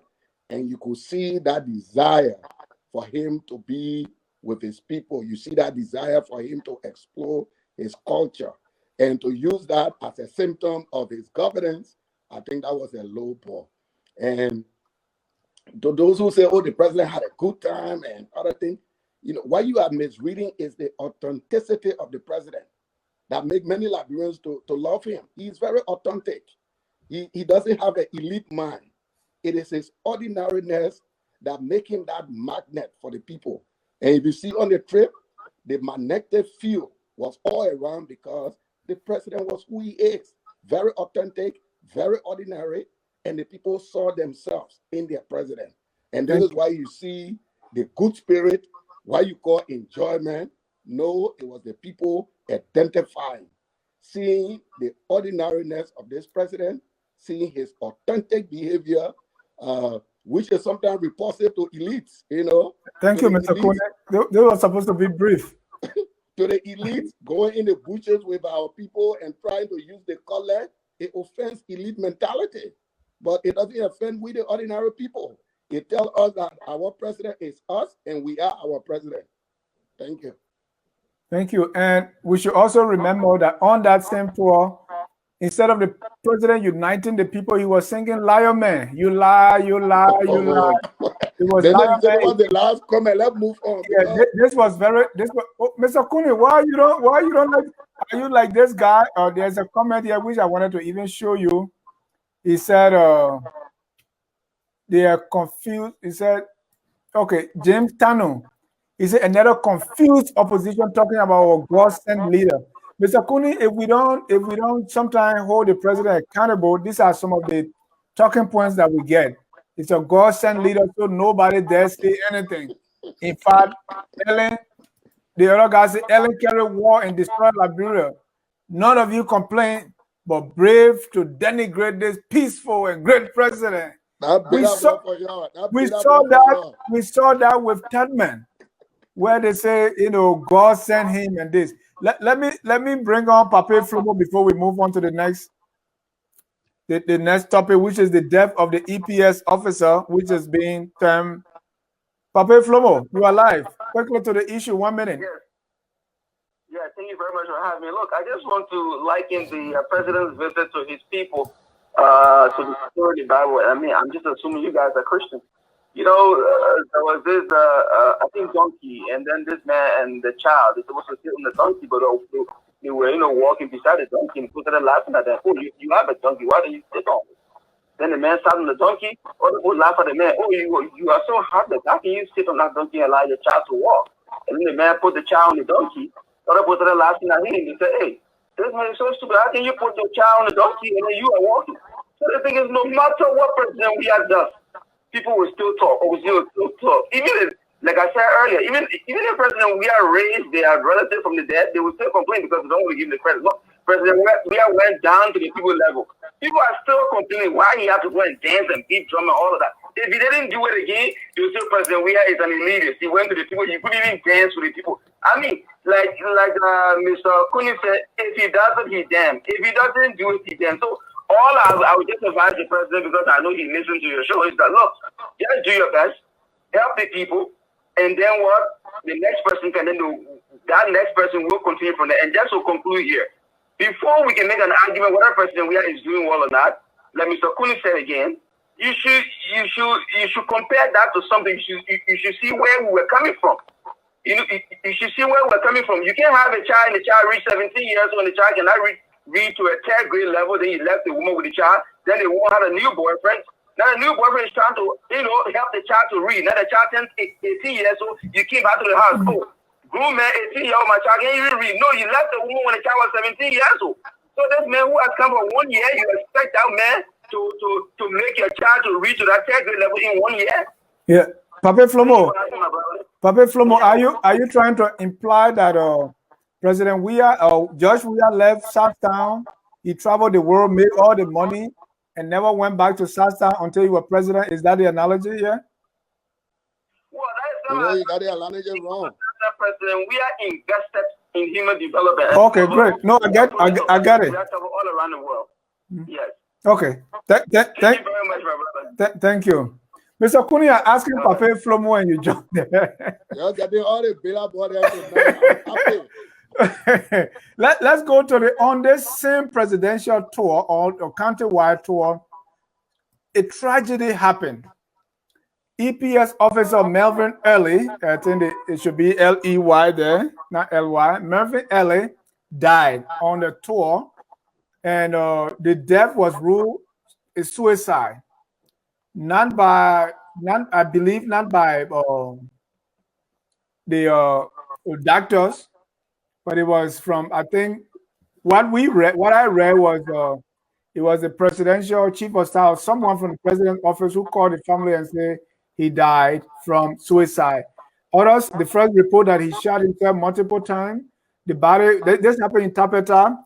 What I heard from the family was, in fact, the family could not get access to the body at that time. So there has been conflicting report. There was recently there was a press conference from the family saying, well, our son did not die from suicide. It's a foul play and we need investigation. In fact, the president has not sympathized with us. Nobody from the government are calling. It has been going on and on and on. But the fact is, the EPS officer, a veteran EPS officer who was there for some 15 years, has died, and circumstances surrounding the death still not clear. Mr. Sie, you know these things. You follow these issues. What did you hear? Dennis, thank you. And this is yet another opportunity that our government had to show the least require of any decent government: compassion. We have not seen that. We have been hoping that we're going to see leadership, but what we continue to see is the lack thereof over and over and over. This is not the first of its kind that somebody in the employ of the government will die on what I want to classify as mysterious circumstances, you will not see leadership being exhibited. I mean, when I'm talking about leadership, the ability to continuously inform the public about what happened, being truthful about it, and consistently, so that the people cannot have any reason to speculate and believe other liars that might be using that, to score political points. The government has failed. Now, the idea that this guy, a trained EPS officer, will shoot 3 times, we don't know the facts. There have been many accounts that there was one other account he shot 3 times in the head. That is not possible. Another account said, well, he shot 3 times, one in the head, one in the stomach, one on the foot. It is not even possible. I'm glad we have Mr. Cooning here, who has expertise in law enforcement, so he will be able to weigh heavily on that. Besides his political hat, he has that other hat to wear. But I'm focusing on the political aspect of it. If I were in the position of the president, that this my so acclaimed nationwide tour, this unfortunate situation happened, I will ensure that the director of the EPS will regularly inform the Liberian people what happened and what that is being done about it. I have been paying attention. Maybe I missed it. And if I miss it, I'm going to apologize. I have not seen our government informing the Liberian people in the expected manner about this incident that happened. The Liberian government has not come clean as to what the actual story is. Well, if they have done that, so be it. But then, why we have not gotten sufficient information, clear cut, because they say the guy killed himself. Can't clear and say this guy killed himself, and that is the story, and this is what we are doing to bury this particular person. We don't have that information as yet. And this is where Denise I come in to say, you know what? This is not leadership. This is complete neglect of the responsibility of the government to informing its people about something this unfortunate that happened on a so-called acclaimed nationwide trip that I want to classify as political pageantry. Yet, some people want to say this man is the best leader ever. He's God sent. A God sent is on a nationwide tour. Somebody who provides security for him is reportedly killed or reportedly killed himself, and we don't see any semblance of compassion from the leader. President Weah has not opened his mouth to speak. I know Kuni going to say, whoa, everything the president must talk. This situation on this tour happened. We have not heard from the president. We heard him seeking liar men. You will sing a liar man's song. When somebody responsible providing security for you die in this manner, and you are dancing and singing the liar man's song. Mr. Cooling, it's your skin to clean it up as you always do best. Mr. Cooning, law enforcement had first. This man, did you believe that he shot himself? Well, listen, first of all, I want to say 2 things off the back. I'm going to reject a Sunni invitation to clean up. And then the second thing is, I want to extend my sincere condolences to the family of this fallen officer. And I think, like you in your introduction, this was unfortunate that a law enforcement officer, had to lose his life this way. And the other thing I want us to caution is that let us not politicize every death. Because sometimes when we do that, we create partisanship in this discussion. And then the essence of the discussion is missing in that partisanship. Let us focus on the death of this officer. And like the question you asked, you see, I don't know all of the facts. Let me say that from the get-go. I don't know all of the facts. I don't know the circumstances under which he may have, according to them, committed suicide. But what I do know is when it comes to suicide, either with a weapon, not gun. If it is a knife, there may be a situation where you will find what they call test wound. If the person is using knife to commit suicide, there may be circumstances where you will find test wound. The person may test the knife on their hand to make sure whether they can sustain the pain or maybe have a feel of the pain, or test other part of the body before they can finally use the knife to commit the suicide. I know for a knife. For a gun, it's something that look improbable to me. If you were to shoot yourself for the first time, especially in your stomach, I doubt it where you will get, the power, the strength to pick up the same gun to fire yourself on multiple parts of your body. That is not likely. From my experience, that is not likely. But again, I don't know all of the facts. I don't know whether he was shot 3 times. He fired himself 3 times. I don't know. But from my experience, like I said, when it comes to knife or other objects that are used in suicide, either by knife or even when somebody tried to commit suicide by hanging, you may find some prior wounds to the actual act that leads to death. Right. And Mr. Conan, before you land, it's not likely to me. Before you end your thought, what does that tell you if up to this time the circumstances are not clear as to, because these are things from law enforcement standpoint, these are things simple to find out, right? Was it his own gun? What does the body look like? Is it in an autopsy or those kind of things? What were some of the circumstances leading to that? Those are things that if we were getting periodic report will be very clear. Exactly. And those things are very easy to determine. And this is where I a little bit agree with Sonny, and I also support the point I made even when we were discussing legislative salary. The issue of transparency is at the core of all of these things. Because when these incidents happen and there is that void in information, then what? Other stories will fill that void. Other stories will fill that void. So I don't know to what extent the agency has been forthcoming with the family, with the public, explaining the circumstances that unfortunately led to the death of this, what I'm told, this very career EPS officer. Again, this is the transparency issue. I mean, if there is nothing to be afraid of, if there is nothing, why don't you make everything public? Let the family be at the center of this thing so that the family can be aware as to what's going on. If these things don't happen, we create that unnecessary void, and then guess what?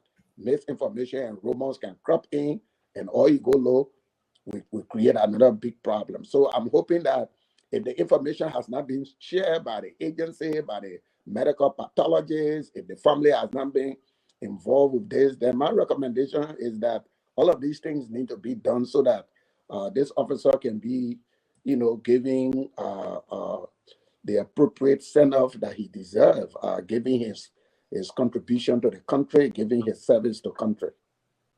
Thank you. And along those lines, Musu is saying, if answers are not forthcoming or an investigation has started, the public will speculate and the issue would deem as politically motivated, and that's the cause. Gentlemen, I think we've discussed a lot. It's time to end this, but Mr. C, I see something on the tip of your tongue before we bring down the curtains. Yeah, and Dennis, I just want to further enforce my point that this has become a pattern for a government claiming that, oh, this is not our doing, we don't have any in it, but at the same time, not coming clean. I mean, if I didn't do anything, I will continue to say that, no, I did not do it, and yet I did facts. Now, this reminds me about what happened to Emmanuel Sabbath. The president, many believe he's this peaceful guy. Emmanuel Sabbath left yet and went to advocate for war crime. War crime code that the CDC told us they were for, before they were even for it, but now we know where they stand. All right. So Emmanuel Sabbath went. Emmanuel Sabbath was flogged at the presidential grounds. We never heard anything substantive from our government. This guy walked in crutches, and even apologists and supporters of the government make mockery of him. They laugh at his situation. Why? Because they think that for him advocating for war crime code is some way an effort or trying to bring their government back down. And so it is this feeling that once people try to ask for the truth, the facts, for the government to come clean on just about any policy issue, then that person is suggesting the other. And so the government will just, ride and just play low and then think that it will just end. And this is how it has been. So we have a government that is not providing answers when we really need them, especially in this kind of situation than is when a security personnel providing security for the president. At this level, when this can happen to somebody like that, no wonder why those who have been seen the perceived enemies of the government, some of them die under mysterious circumstances. We don't come to closure with all these things. I don't want to bore you with the auditors and many other deaths. The 3 boys stood down. So did our government is here to tell anything? Say Moses stay around? We still have a government? Seriously? And when we talk these things, some of our friends will say, oh, because you hate the president or you hate this government, the other. We just want answers. We want the government to provide security for the people. And when mistake happen or something unfortunate happen, come clean and tell us, and that should be it. If people will not believe you, that's another thing. But to just be mute and think that, oh, it's okay, it's not okay, and that is unacceptable.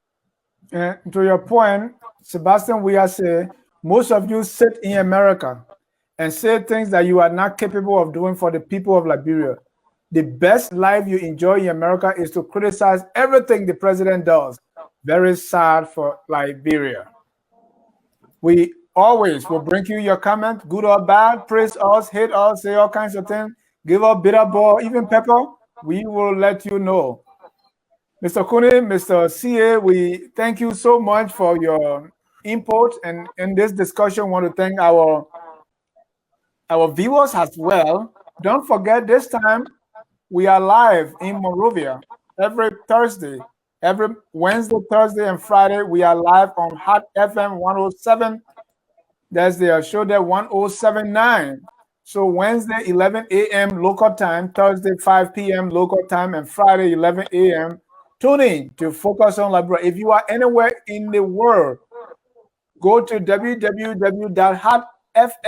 hot with double T, hotfm 107.9, 1079.com. You download the TuneIn app and you will be listening to these broadcasts. Very informative, very educated, and that's what we do here at Focus on Liberia. Guess what? Tomorrow we bring you a new show called This I Remember. If you are, if you are like some of us in Liberia, this was on ELTV. Somebody told me where people recount the old stories. So this time we've been away from Liberia for so long. We are scattered all over the world. The generation coming after us now don't even remember a thing about Liberia. Even my children are half in this country. So we're going to have this show called This I Remember. And guess what? Our chief political analyst, Mr. Weah, is going to be here. The president of the DC Metro chapter for EULA, Professor Weah Red, will be here. An eminent of EULA also, Sai Nyokro Yansio, will also be here. And we're going to be doing This I Remember. Mr. Kuni started all the way the administrative district of Kabara, the city of Kabara, all the way to America. He remembers something that he's going to be sharing that along with other folks. Keep it here at Focus on Liberia, where we educate, we elevate, and promote all things Liberia. Gentlemen, your last words, and we're going to close the broadcast for the night. I just hope Mr. Conan will remember the billable I've been giving him on this program. And he's going to talk about that billable. Dennis, in Liberia, those who see me because of the way I express my views, let me just say to them, I'm trying to tell us, let us advocate for what is right for Liberia, and not necessarily who is right and who is wrong. And if we focus on the what, as my colleague Dennis Jai would say, and just talk about the what instead of talking about the who, I think we'll be getting somewhere. And it is on that basis I tailor my views so that what is right for Liberia will be the right thing to be done. Then we will have that glorious land of liberty by God's command. Thank you, Dennis. I enjoyed the discussion. Yes, Sir Kone. Yes, I'm going to be very, very brief this time. Very brief. First of all, I'm so excited that Anthony came to Philadelphia and they gave him all the billboard tonight. I didn't receive any billboard. So, I mean, that was good for him. But on a serious note, look, there is something good that is happening in our country. Sometimes I tell my friends, the George Weah presidency has introduced something new in our politics. There is now this hyper urgency for development in our country that has become the order of the day since Weah became president. My only hope is that we should continue this hyper urgency. There are a lot of Liberians who feel that Liberia should immediately become Sweden. Liberia should be like Norway in George Weah's administration. I hope that kind of urgency will not end at the end of his term. That whoever becomes president again in our country, we should impose this kind of urgency as we are imposing on President Weah now. That's what I want to say. On that note, I want to say thank you so much for watching Focus on Liberia. My name is Dennis Jar, closing on behalf of the crew with our song that says, "We are all Liberians." Good night and God bless you. We are Liberians.